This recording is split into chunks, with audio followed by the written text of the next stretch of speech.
পূর্ব মেদিনীপুরের পাঁশকুড়ায় চুরির মিথ্যা অপবাদে নাবালকের আত্মহত্যার ঘটনা।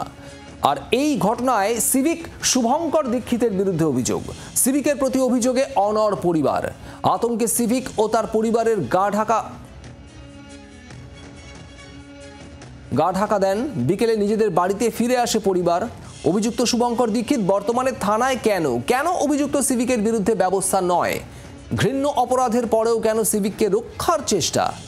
অভিযোগ পেলে দ্রুত ব্যবস্থা নেওয়া হবে, এমনটাই আশ্বাস পুলিশের। আপনাদের এখানে শোনাবো ওই নাবালকের মা কি বলছেন।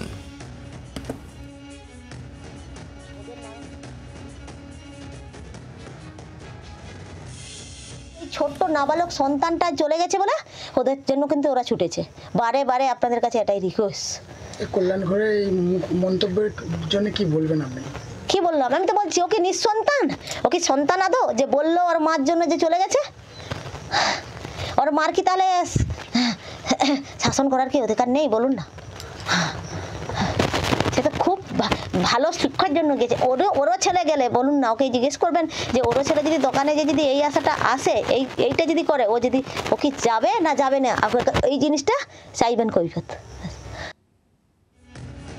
কিরণ মান্না আমাদের প্রতিনিধি রয়েছেন সরাসরি সেখান থেকে। কিরণ, কেন এই সিভিক ভলেন্টিয়ার শুভঙ্কর দীক্ষিতের বিরুদ্ধে ব্যবস্থা নিচ্ছে না?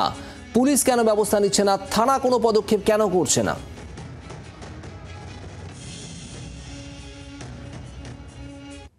দেখো, আমরা এখন পাঁশকুড়া থানার সামনেই আছি। আমরা পুলিশের সূত্রে যেটা আমরা জানতে পারছি যে শুভঙ্কর দীক্ষিত ঘটনার দিন, যেদিন মারা যায় নাবালক, সেদিনকে তার দেহ নিয়ে গ্রামবাসীরা যখন তার বাড়িতে চড়াও হয়েছিল তখনই বাড়ি ছাড়া হয়েছিলেন। তারপর থেকে গতকাল থেকে তিনি এখন এই থানাতেই আছেন, তাকে রাখা হয়েছে থানাতে। পুলিশ যেটা জানাচ্ছে, শুভঙ্কর দীক্ষিতের নামে স্পেসিফিক কোনো অভিযোগ এখনো করা হয়নি পরিবারের পক্ষ থেকে। পুলিশ তাদেরকে জানিয়েছিলেন তাদের যদি কোনো অভিযোগ থাকে, অভিযোগ করলে যথাযথ ব্যবস্থা নেবে, কিন্তু এখনো পর্যন্ত কোনো অভিযোগ করা হয়নি। তবে শুভঙ্কর দীক্ষিত এখন এই থানাতেই আছেন, তাকে নজরে রাখা হয়েছে। তবে পুলিশ আরো জানিয়েছে যে এই নাবালকের মৃত্যুর ঘটনায় তার পোস্টমর্টম রিপোর্ট আসবে, এলে খতিয়ে দেখা হবে। একটি ইউডি কেসও রুজু করা হয়েছে। সেই ইউডি কেসের সূত্র ধরে যতটা তদন্ত করার দরকার পুলিশ কিন্তু তদন্ত চালাচ্ছে। এবং যে অভিযোগগুলো করা হচ্ছে এখনো পর্যন্ত পরিবারের পক্ষ থেকে বা মৃতের যে মা, তিনি যেটা বলছেন অভিযোগ করবেন, এখনো পর্যন্ত কখন অভিযোগ করবেন এখন তা সুনির্দিষ্ট সময় বলতে পারেননি। আমরা কথা বলেছিলাম তার মায়ের সঙ্গে, তিনি জানিয়েছেন যে তিনি শোকাহত, তার পরিবার গোটা শোকাহত, একটু সময় লাগছে, তবে অভিযোগ করবেন। কখন করবেন এখনো সময় নির্দিষ্ট করে বলেননি। পুলিশ কিন্তু গোটাটা নজরদারিতে রেখেছে বিষয়টি।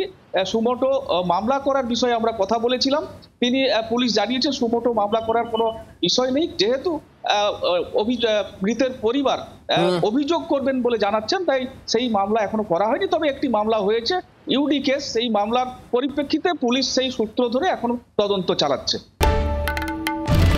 বাংলার আওয়াজ, বাঙালির আবেগ, জি 24 ঘন্টা।